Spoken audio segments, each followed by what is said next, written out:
नमस्कार, सुदर्शन न्यूज देख रहे हैं आप और मैं हूं आपके साथ हिमांशु। फिर जागा जेएनयू का जिन्न, आज इस मुद्दे पर हम बात करेंगे और सबसे पहले एक रिपोर्ट देखेंगे। और देश विरोध को हवा देने वाला और आतंकियों का हिमायती रहा उमर खालिद एक बार फिर चर्चा में है, या यूं कहें कि दिल्ली यूनिवर्सिटी में जेएनयू का जिन्न जाग उठा है। दिल्ली विश्वविद्यालय में उमर खालिद को लेकर होने वाले कार्यक्रम को रद्द किया जाने को लेकर के आइसा और एबीवीपी के छात्रों के बीच बुधवार को झड़प हो गई। इसमें कुछ छात्र कथित तौर पर जख्मी भी हो गए।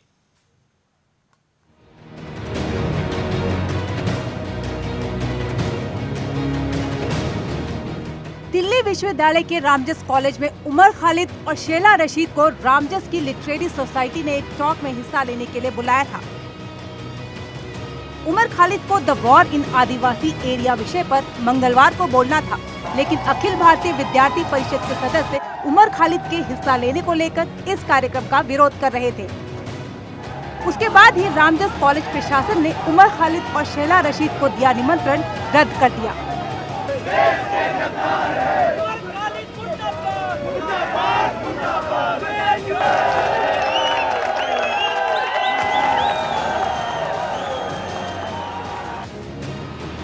उमर खालिद जेएनयू के उन 5 छात्रों में एक है जिन पर पिछले साल देशद्रोह का आरोप लगा था और जेल हुई थी। उन पर जेएनयू में एक कार्यक्रम में शामिल होने का आरोप था जिसमें भारत विरोधी नारे लगाए गए थे। अखिल भारतीय विद्यार्थी परिषद के सदस्य उमर खालिद के हिस्सा लेने को लेकर इस कार्यक्रम का विरोध कर रहे थे। उसके बाद ही रामजस कॉलेज प्रशासन ने उमर खालिद और शेला रशीद को दिया निमंत्रण रद्द कर दिया। आइसा ने एबीवीपी पर पथराव और मारपीट करने का आरोप लगाया है। हालांकि एबीवीपी ने इन आरोपों को खारिज कर दिया है।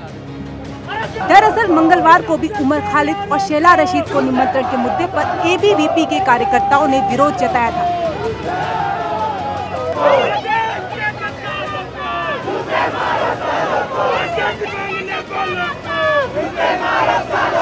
रामजस कॉलेज प्रशासन ने कल्चर ऑफ प्रोटेस्ट नाम के 2 दिवसीय कार्यक्रम में दोनों का निमंत्रण रद्द कर दिया। बुधवार को निमंत्रण रद्द करने के मसले को लेकर विरोध प्रदर्शन शुरू हो गए।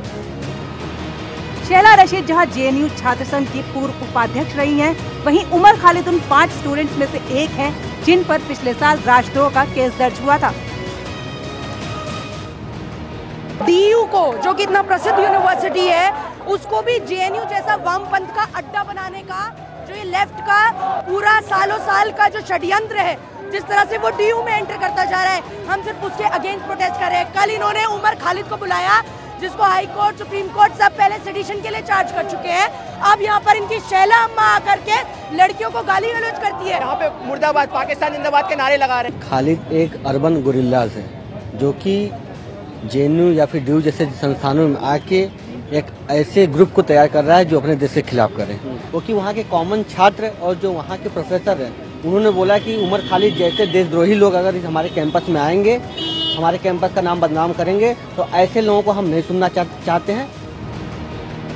एबीवीपी के कार्यकर्ताओं के विरोध की बात तो की जा रही है, लेकिन जिस खालिद ने देश विरोध को अभिव्यक्ति की आजादी करार दिया, उसे एक लिटरेरी टॉक शो का वक्ता बनाया जाना कहां तक उचित है? क्या खालिद के बहाने जेएनयू के जिन्न को जगाने की साजिश तो नहीं रची जा रही? और अगर रची जा रही तो इसका पर्दाफाश तो होना चाहिए। Bureau report, Sudarshan news.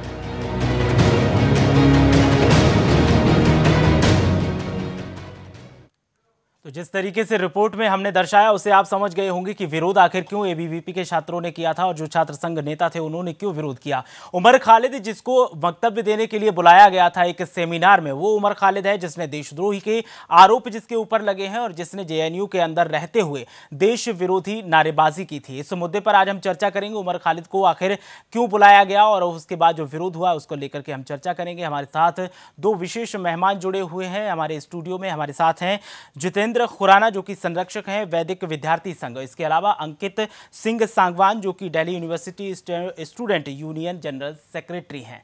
सबसे पहले अंकित जी के पास जाएंगे। अंकित, जिस तरीके से ये दिल्ली यूनिवर्सिटी में सेमिनार का आयोजन किया जा रहा था, एक शख्स जिसके ऊपर देशद्रोह का आरोप लगाया है और जिसने खुलेआम देश के विरोध में नारेबाजी की, आखिर उसे इस तरीके के सेमिनार में क्यों बुलाया गया?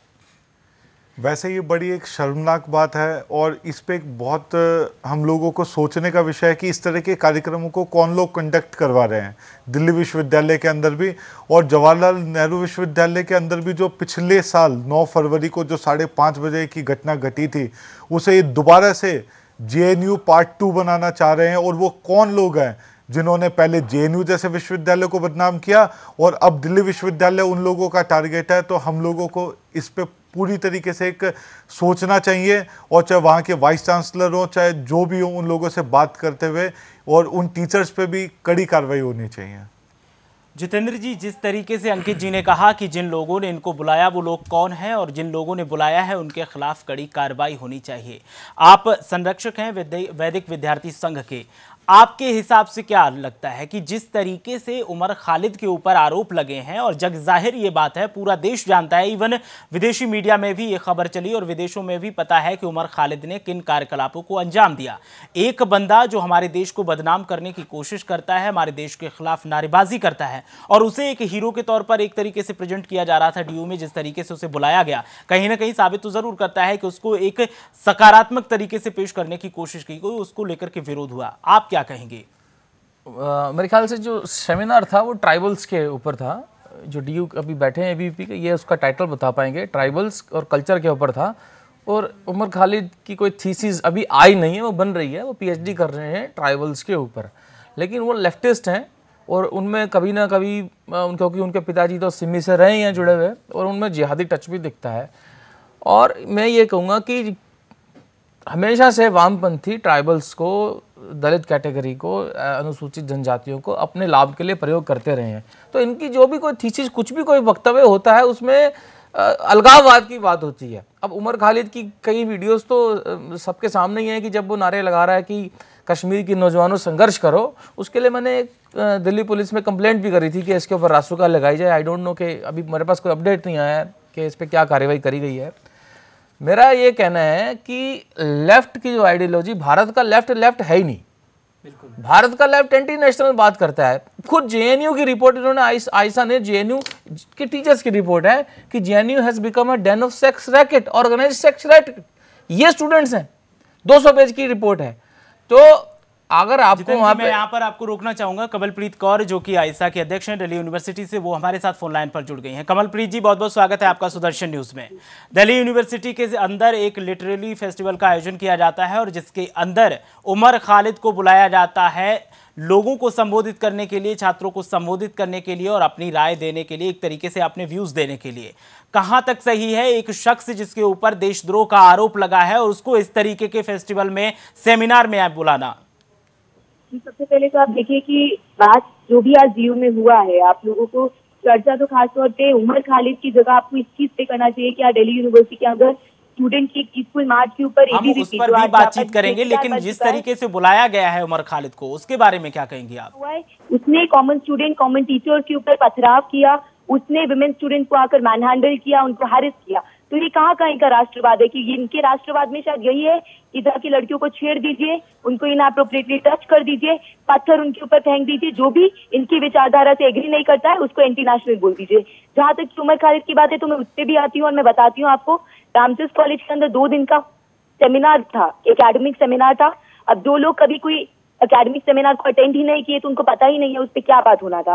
उस इवेंट की तैयारी 1 महीने से चल रही थी। सबसे पहले मैं आपसे ये जानना चाहूंगा कि उमर खालिद जो है, उमर खालिद, जितेंद्र जी एक सेकंड, उमर खालिद जो है, कमलप्रीत कौर जी, आपकी नजर में आप उन्हें क्या मानती हैं? मेरी बात तो सुनिए, प्रिंसिपल को इस बारे में ऑलरेडी पता था, सबको नोटिफाइड था, 1 महीने से ये बात चल रहा था। और उमर खालिद को क्यों बुलाया गया? क्योंकि उमर खालिद जिस टॉक को देने आ रहे थे वो कोई अलगावादी टॉक को देने नहीं आ रहे थे, उनको एक टॉपिक पे बुलाया गया था। वो टॉपिक आदिवासी टॉपिक की बात सही है, आपकी बात जो आप कह रही हैं हम वो भी सुनेंगे, लेकिन सबसे पहले मैं आपसे ये जानना चाहता हूं कि आपकी नजर में उमर खालिद है क्या, उसका कैरेक्टर क्या है आपकी नजर में? एग्री ना करे लेकिन उनको बात करने का मौका हम लोग देना चाहते हैं। DU में सबको बात करने का हक है।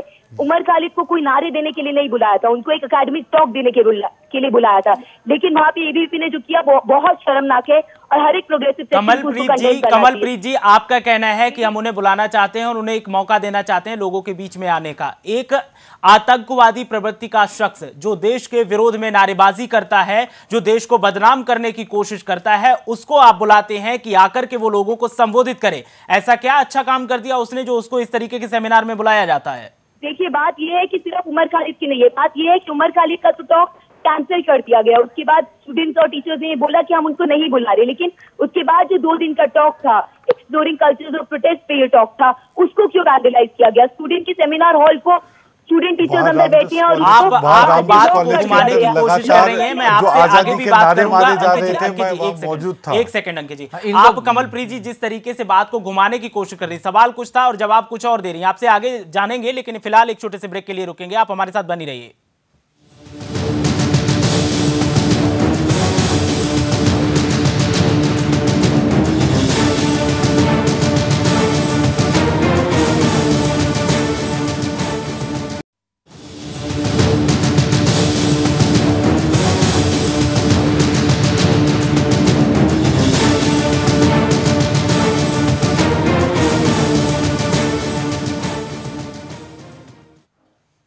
ब्रेक के बाद एक बार फिर आपका स्वागत है और लगातार हम बात कर रहे हैं दिल्ली यूनिवर्सिटी की तरफ से जो एक सेमिनार आयोजित किया गया था, उसमें उमर खालिद जिसके ऊपर देशद्रोह का आरोप लगा है, उसको बुलाया गया था कि आकर के वो यहाँ पर लोगों को संबोधित करे, छात्रों को संबोधित करे और एक तरीके से उसको एक मंच देने की कोशिश की गई कि वो आकर के यहाँ भी अपने व्यूज जो है, जो उसके नजरिए हैं, उनको लोगों के साथ साझा करे। लेकिन सवाल यही खड़ा होता है कि आतंकवादी प्रवृत्ति का एक शख्स जो देश विरोधी गतिविधियों में शामिल है, जिसके ऊपर देशद्रोह का आरोप लगा है, जिसने खुलेआम नारेबाजी की, ऐसे शख्स को बुलाना, उसको महिमा मंडित करना कहां की समझदारी है? अंकित सिंह सांगवान लगातार हमारे साथ बने हुए हैं। अंकित जी, जिस तरीके से अभी कमलप्रीत कौर जो कि आइसा की अध्यक्ष हैं दिल्ली यूनिवर्सिटी से, वो हमारे साथ जुड़ी थी और उनका मैंने सवाल किया था उनसे कि आखिर वो उमर खालिद को मानती क्या है, वो हर तरीके से उसका बचाव करती नजर आई। आप क्या कहेंगे इस बारे में? वैसे इन लोगों की शुरुआत से प्रवृत्ति रही है कि जब भी आप इनसे कोई सवाल पूछेंगे तो उस सवाल से बच के ये कुछ और ही बात को घुमा देते हैं।